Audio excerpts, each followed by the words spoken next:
Many sleep-deprived parents have turned to weighted blankets and swaddles to calm babies to help everyone get some shut-eye. But a growing number of doctors and consumer advocates warn about their dangers after multiple reports of infant injuries and deaths. Yeah, we found product makers are sometimes in charge of the very committees responsible for setting industry standards. We examine how one company has a founder at the helm of orchestrating standards, but is also threatening to sue federal safety regulators over recent warnings.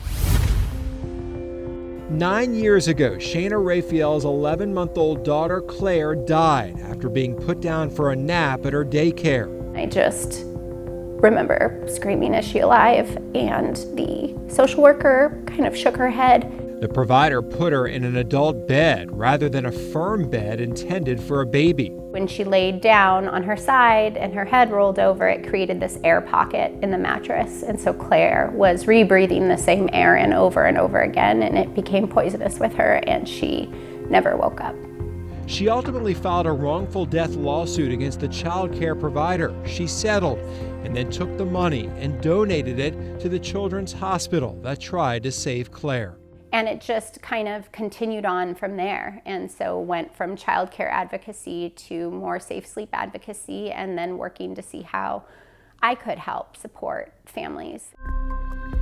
In her prevention effort, she got involved with ASTM International. It's an organization that helps set voluntary standards for all kinds of products we use every day: concrete, roofing, fabric, medical supplies, and since 1973, consumer products. When it comes to certain baby products, federal law dictates that the ASTM standards be a part of setting mandatory safety regulations.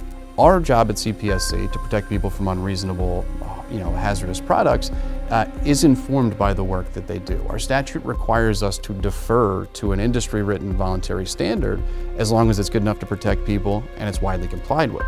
If that happens, we defer to it. We can't make our own rule.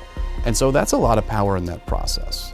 Right now, Shayna is on a committee for wearable infant blankets, which is working on design and safety standards for things like swaddles.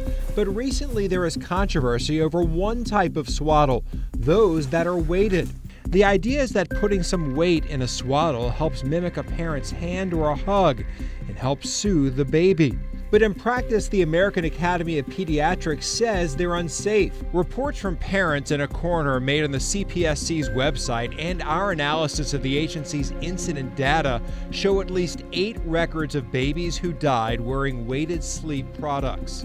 The AAP, the CPSC, the NIH, they've all been very clear that weighted infant products are not safe.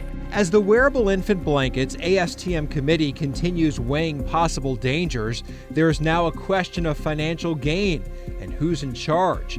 A co-chair of the committee, Tara Williams, is also the founder of a weighted swaddle company, Dreamland Baby, a Shark Tank success story. I can't believe I made it to your home. I think that if you would directly benefit financially from a certain type of product coming through, that there should be some reflection on, hey, is it ethical? While co-chairing the committee, Williams' company made tens of millions of dollars selling those products. It's been a contentious process. It is crucial to highlight that our standards should be rooted in scientific and technical merit, free from the influence of special interests. Unfortunately, this is not the case within our subcommittee and task groups. I think that ASTM or the commission should do an investigation to see what's there and to act accordingly once we figure that out.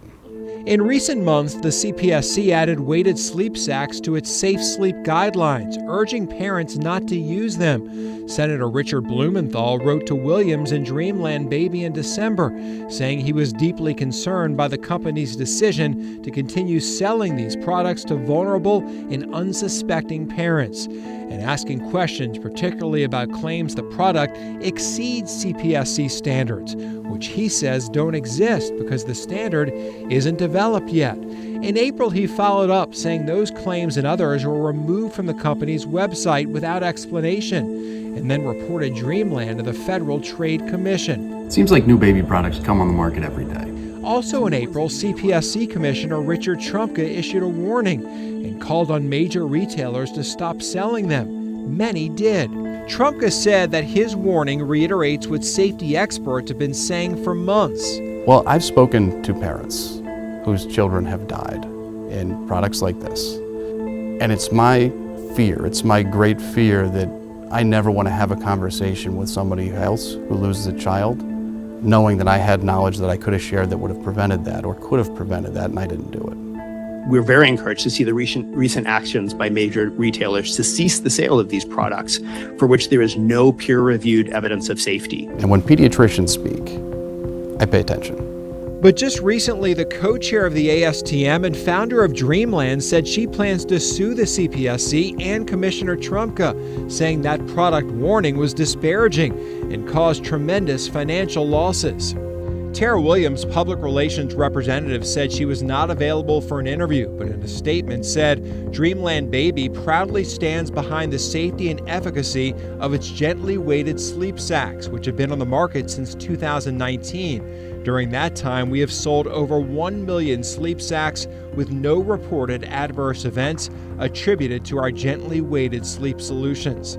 There are 3 consumer reports on the CPSC's website that name Dreamland as a product involved in an incident, including a death made public. As the ASTM continues to look at weighted sleep blankets, Shana worries babies might be in danger as the process drags on for blankets already on the market, as reports are tallied. It's really upsetting to see. The CEO of Dreamland disagrees with the government agencies that say weighted sleep products are unsafe because they lack specific peer-reviewed studies. You can find more of our in-depth reporting on InvestigateTV.com.